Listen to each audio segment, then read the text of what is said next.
आचार्य करि गुरु गौरी गणपति मुदित विप्र पूजा वही सुर प्रगति पूजा लेहि देहि आशीष अति सुख पावहि मधुपर्क मंगल द्रव्य जो जेहि समय मुनि मन महु चाहे बरे कनक को पर कलश सो तब लिए ही परिचारक रहे। अर्थात कुलाचार करके गुरुजी प्रसन्न होकर गौरी जी, गणेश जी और ब्राह्मणों की पूजा कर रहे हैं। देवता प्रकट होकर पूजा ग्रहण करते हैं, आशीर्वाद देते हैं और अत्यंत सुख पा रहे हैं। मधुपर्क आदि जिस किसी भी मांगलिक पदार्थ के मुनि जिस समय भी मन में चाह मात्र करते हैं, सेवक गण उसी समय सोने की परातों में और कलशों में भरकर उन पदार्थों को लिए तैयार करते हैं। कुल रीति प्रीति समेत रवि कहि देत सब सादर किया एहि बात देव पुजाय सीतहि सुभग सिंहासन दियो सिय राम अवलोकन परस पर प्रेम काहुन लखी परे मन बुद्धि बरबानी अगोचर प्रगट कवि कैसे करे। स्वयं सूर्यदेव प्रेम सहित अपने कुल की सब रीतियां बता देते हैं और वे सब आदर पूर्वक की जा रही है। इस प्रकार देवताओं की पूजा करा के मुनियों ने श्री सीता जी को सुंदर सिंहासन दिया। श्री सीता जी और श्री राम जी का आपस में एक दूसरे को देखना तथा उनका परस्पर का प्रेम किसी को लग नहीं पड़ रहा है। जो बात श्रेष्ठ मन, बुद्धि और वाणी से भी परे है, उसे कवि क्यों कर प्रकट करे। होम समय तनु धरि अनलु अति सुख आहुति लेहि विप्र वैश धरि वैद सभा कहि विवाह विधि देहि। हवन के समय अग्निदेव शरीर धारण करके बड़े ही सुख से आहुति ग्रहण करते हैं और सारे वेद ब्राह्मण वेश धरकर विवाह की विधियां बताए देते हैं। जनक पाट महिषी जग जाने सिय मातु किमि जाय बखाने सुजस सुकृत सुख सुंदरताई सब समेटि विधि रची बनाई। जनक जी की जग विख्यात पटरानी और श्री सीता जी की माता का बखान तो हो ही कैसे सकता है। सुयश, पुण्य, सुख और सुंदरता सबको बटोरकर विधाता ने उन्हें संवार कर तैयार किया है। समऊ जाने मुनि बरन बोलाई सुनत सुआसिनी सादर ल्याई जनक बाम दिसि सोह सुनयना हिमगिरि संग बनी जनमयना। समय जानकर श्रेष्ठ मुनियों ने उनको बुलवाया। यह सुनते ही सुहागिनी स्त्रियां उन्हें आदर पूर्वक ले आई। सुनैना जी जनक जी की बाई ओर ऐसी सोह रही है मानो हिमाचल के साथ मैना जी शोभित हो।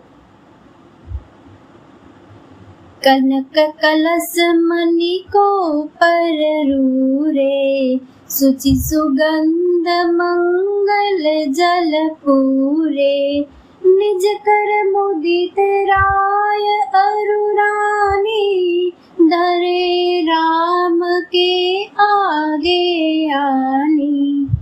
पवित्र, सुगंधित और मंगल जल से भरे सोने के कलश और मणियों की सुंदर पराते राजा और रानी ने आनंदित होकर अपने हाथों से लाकर श्री रामचंद्र जी के आगे रखी। पढ़ई वेद मुनि मंगल बानी गगन सुमन जरि अवसर जानी वर बिलो की दंपति अनुरागे पाय पुनीत पखारन लागे। मुनि मंगल वाणी से वेद पढ़ रहे हैं। सुअवसर जानकर आकाश से फूलों की जड़ी लग रही है। दुल्हा को देखकर राजा रानी प्रेम मग्न हो गए और उनके पवित्र चरणों को पखारने लगे।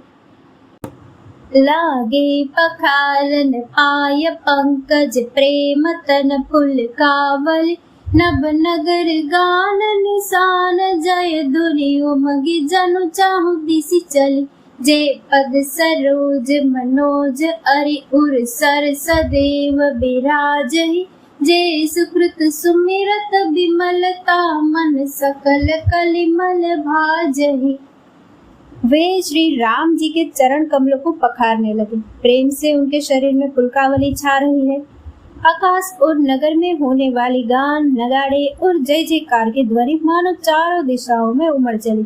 जो चरण कमल कामदेव के शत्रु श्री शिव जी के हृदय रूपी सरोवर में सदा ही विराजते हैं, जिनका एक बार भी स्मरण करने से मन में निर्मलता आ जाती है और कलयुग के सारे पाप भाग जाते हैं।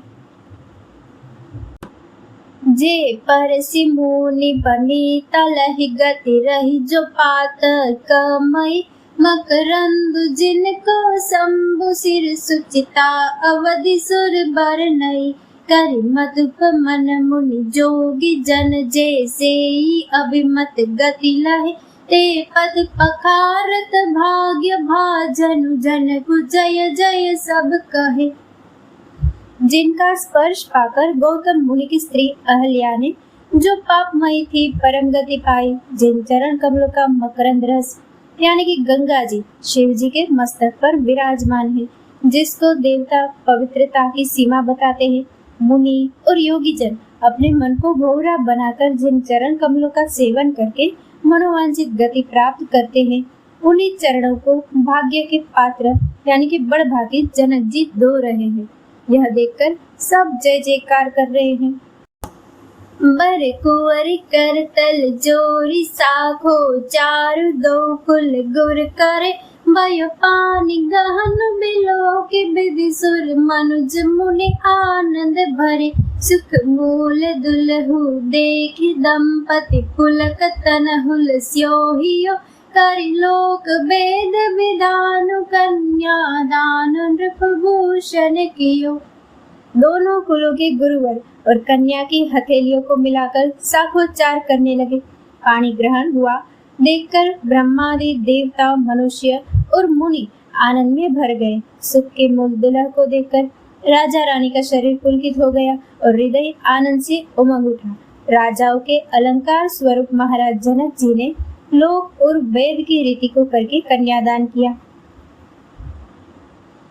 हिमवंत जिमि गिरिजा महेश हरि श्री सागर दई तिमि जनक राम ही सिय समर्पी विश्व कल कीर्ति नई क्यों करे विनय विदेहु कियो भी देहु मूर्ति सांवरी करी होम विधिवत गाठी जोरी होने लागी भावरी। जैसे हिमवान ने शिव जी को पार्वती जी और सागर ने भगवान विष्णु को लक्ष्मी जी दी थी, वैसे ही जनक जी ने श्री रामचंद्र जी को सीता जी समर्पित की, जिससे विश्व में सुंदर नवीन कीर्ति छा गई।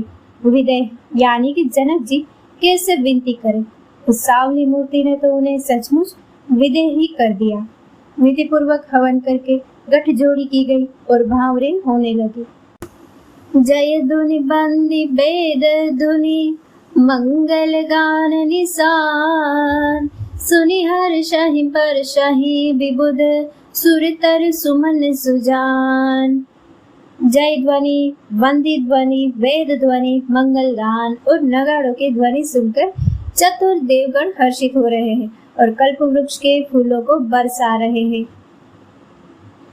कुंवर कुंवर कलभावरि देहि नयन लाभु सब सादर लेहि जाय न बरनि मनोहर जोरी जो उपमा कछु कहो सो थोरी। वर और कन्या सुंदर भावरे दे रहे हैं। सब लोग आदर पूर्वक नेत्रों का परम लाभ ले रहे हैं। मनोहर जोड़ी का वर्णन नहीं हो सकता, जो कुछ उपमा कहूँ वही थोड़ी होगी। राम सिया सुंदर प्रति छाहे जगमगात मनि खंबन माही मनहु मदन रति धरि बहु रूपा देखते राम बियाहु अनुपा। श्री राम जी और श्री सीता जी की सुंदर परछाई मणियों के खंभों में जगमगा रही है। मानो कामदेव और रति बहुत से रूप धारण करके श्री राम जी के अनुपम विवाह को देख रहे हैं। दरस लाल सा सकुचन थोरी, प्रगटत दुरत बहोरी बहोरी। भये मगन सब देख निहारे, जनक समान अपान बिसारे। उन्हें दर्शन की लालसा और संकोच दोनों ही कम नहीं है, इसलिए वे मानो बार बार प्रकट होते और छिपते हैं। सब देखने वाले आनंद मग्न हो गए और जनक जी की भांति सभी अपनी सुध भूल गए।